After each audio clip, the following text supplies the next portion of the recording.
Let's read.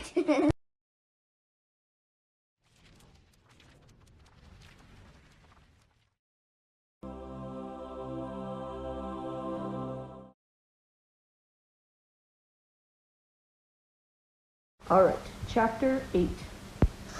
English class passed without incident. Miss Plimsoll distributed word lists for her pupils to take home.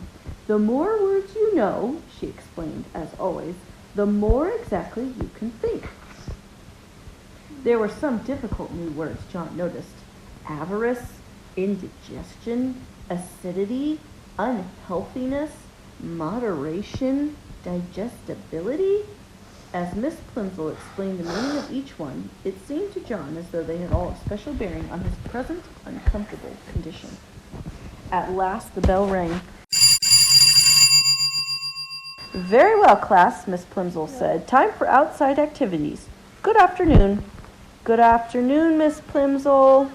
Miss Plimsoll gave the signal for dismissal, and the pupils in the front row filed out, followed by those in the second row, including John and Susan. Susan played a violin in the school orchestra, and usually she and John went to the rehearsals in the auditorium together. This time, Susan hurried on ahead of him. John followed very slowly.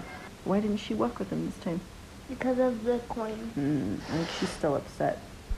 The members of the orchestra were sitting at their music stands on the auditorium stage when John, carrying his dark blue trumpet case, got to his chair in the brass section. Mrs. Quaver had already begun to explain the difficult passage to the girl who played the flute.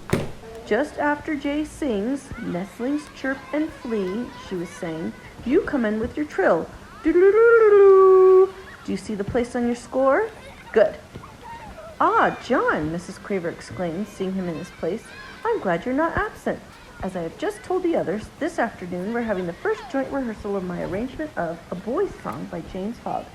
We've been over all the individual parts and all the sections, you will recall. Now it's time to fit the pieces together." So he's in band, and he's going to play the trumpet. John nervously opened his trumpet case and took his shining golden trumpet from its bed of scarlet velvet. The beautiful new instrument gave him confidence. He worked the valves nimbly with his fingers and looked up at Mrs. Quaver again. "Now, John," she said, "tell me when your little solo begins." "Right after the end of the second verse," John promptly replied. He had practiced his part every evening in the basement at home for the last 2 weeks. He knew every note perfectly. "After the line, 'That's the way for Billy and me.'" "Good," Mrs. Quaver said. "And don't forget what I told you, John. This is a happy song. I want you to play ta-ta, ta-ta, ta-ta, ta-ta, ta-ta, simply repeating the rhythm of the voice. And I want you to be light and lively. This is supposed to be the song of a boy who loves romping in the country." "Ta-ta, ta-ta, ta-ta-ta, ta-ha," John thought.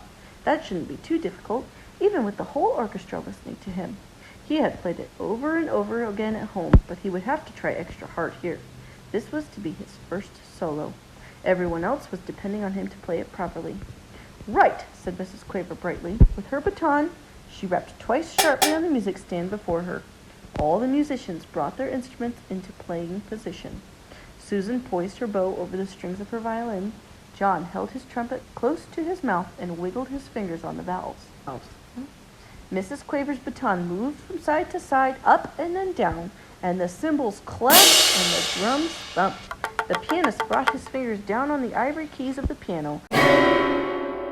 The violinists and cellists made their wheeling and lumping sounds. All were in perfect unison. The rehearsal had begun. After the introduction, one of the older boys began to sing. "Where the pools are bright and deep, where the great trout lies asleep, up the river and over the lea, that's the way for Billy and me." After the last line of the first verse, John's fellow trumpeter echoed the rhythm of the singer's voice. "Ta-ta, ta-ta, ta-ta-ta." Mrs. Quaver smiled approvingly at the successful performance, and with her baton gave the singer the signal to begin the second verse. "Where the blackbird sings the latest, An oboe went purr. Where the hawthorn blooms the sweetest, where the nestlings chirp and flee." The flute warbled according to plan. "That's the way for Billy and me." John swallowed with an effort and put the mouthpiece of his trumpets to his lips for his solo. The mouthpiece instantly changed to chocolate. Then, almost as fast, the chocolate spread along the instrument, changing all the flashing gold into dull brown. The first note came out fairly true, ta, but chocolate trumpets cannot withstand much pressure. The hole in the mouthpiece softened and clogged up, and the valve stuck as John desperately tried to finish his part. Mrs. Quaver's eyes almost popped out of her head as she listened to him play, ta. It sounded as though John were trying to play a soap-filled bubble pipe. Terribly flustered, he put down his trumpet. Mrs. Quaver was speechless.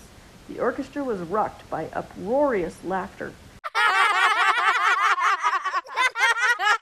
The other trumpeter leaned over toward John's chair and picked up the trumpet. "It's a chocolate trumpet," he shouted derisively. No wonder it sounded like that. John Midas was trying to play a chocolate. John didn't wait to hear any more. He fled from the stage and out to the playground. Without stopping even to look around, he ran through the stone gateway and homeward.